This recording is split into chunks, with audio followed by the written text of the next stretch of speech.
kitten. Yeah, give me just a minute. Demanding. Okay, hold on. I gotta get my shoes on, Goofy.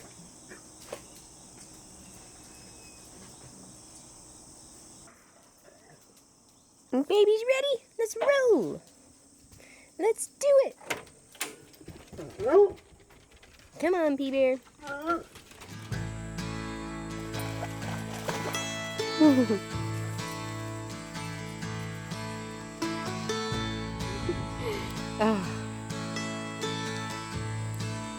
Poppy, you're so fun. Ready?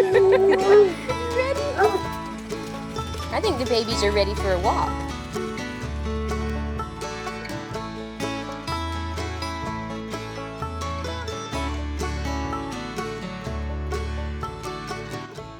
There's something about the equinoxes that I'm drawn to, more so than the solstices.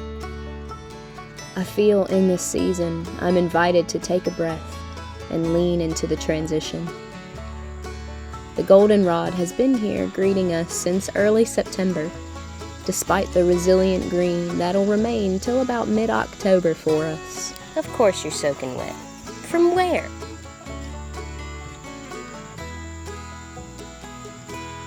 Autumn for me feels like the mother of the four seasons. Earth is telling us to take stock in her sustenance and medicine while supplies last. And food is abundant all around, if you know what to look for.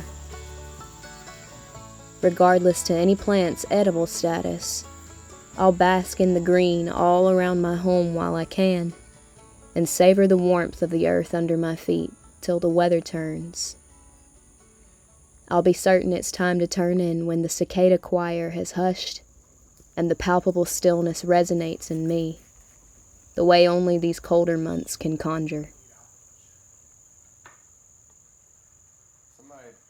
Tyler said that Arby's, it's RB's, like RB for roast beef. There's so many beautiful fruits that are available only this time of year. And I'm thankful that Will has the know-how to find and when to harvest them. My cousin Dane came over this evening, and while he was with us, he helped peel the pawpaws with Will. The task of preparing the fruit for preservation is made speedy with multiple sets of hands, and I would have been grateful to have had the extra set of hands breaking down the pawpaws when I later made jam, but I can't complain too much, as a portion of the work had already been done for me. Pawpaws are an elusive fruit to many, but only because the trees they grow on are found in places that many people don't ever venture, which is in swampy bottoms. And you can be sure that you would also find snakes and high volumes of mosquitoes on your travels to obtain the pawpaws.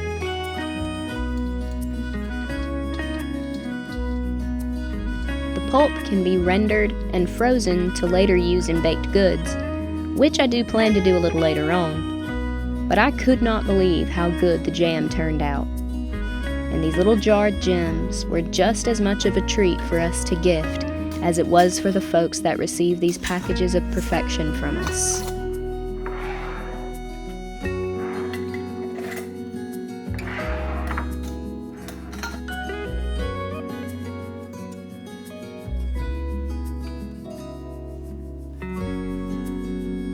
If you're a viewer of my husband's channel as well, you'll remember the local heirloom Dutch fork pumpkins he grew and featured on his channel back in August. I was stoked when he harvested these beautiful jack-o'-lantern looking pumpkins, and I was even more excited at the fact that these are way better tasting than any of those pumpkins that you'd buy from the store. Ever since he'd harvested them, he's been hounding me about making a pumpkin pie for him. I finally got around to doing it. This was the first time I had ever made pumpkin pie from fresh pumpkin, and the task was well worth the work. Of course, the size of that pumpkin rendered way more pulp than I would have ever needed for the pie, but I'll save what I don't use and make a soup or something later with it.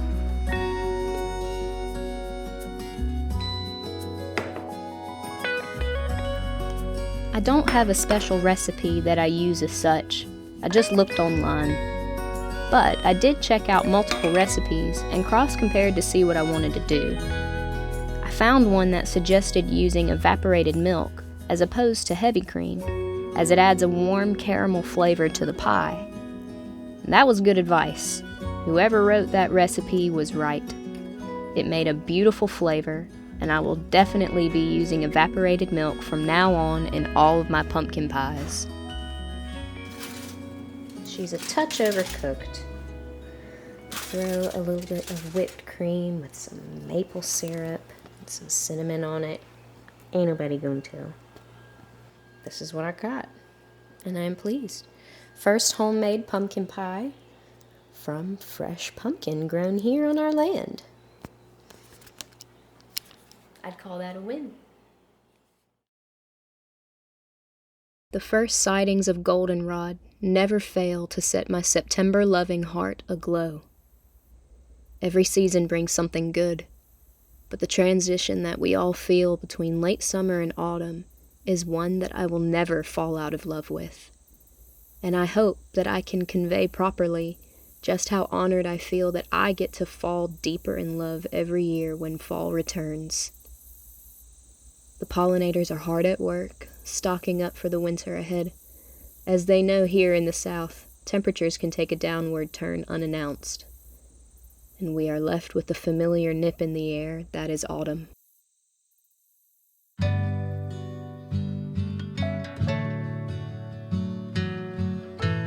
We have been enjoying cooler mornings and evenings, but I'm thankful that the roses and zinnias have stuck around this long, setting the gardens right for something very special for Will and I.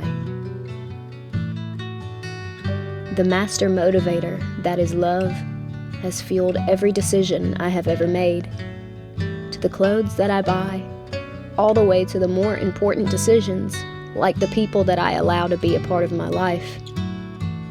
I trust that everyone around me was placed there intentionally, because God knows that these people will love me the way that I deserve.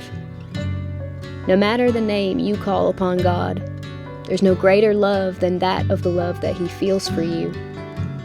And I believe that we get to experience a glimpse and understanding of how great that love is when people choose to fortify you, when there's no personal gain in it for them. Will and I are lucky to have the family and friends that allowed this to be a small and intimate gathering, but with the big emotions and magic of spirit that can only be felt when you know the couple getting married are truly soulbound. I wanted nothing more than the perfection of this day in my backyard, where we could stand before God and our community, declaring the unwavering decision to constantly choose one another till death do we part.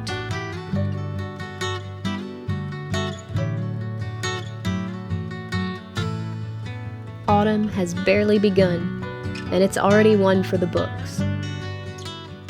My home and land have many memories fixed in time, and one day when I'm wiser and gray, filled with nothing but memories, I'll reminisce on the autumn of 23, where a greater love was procured and vowed between my lovey and me, right here in our home.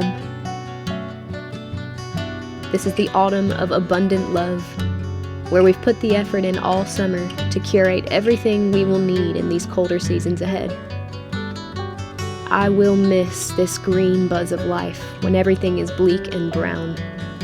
But a great teacher once told me that we can't just inhale. We have to let go. We have to surrender to the silence and stillness at some point. I'll be surrendering to the quiet in my cozy home, and I'll be uploading to Instagram and YouTube, updating you all on how my life is going when I can.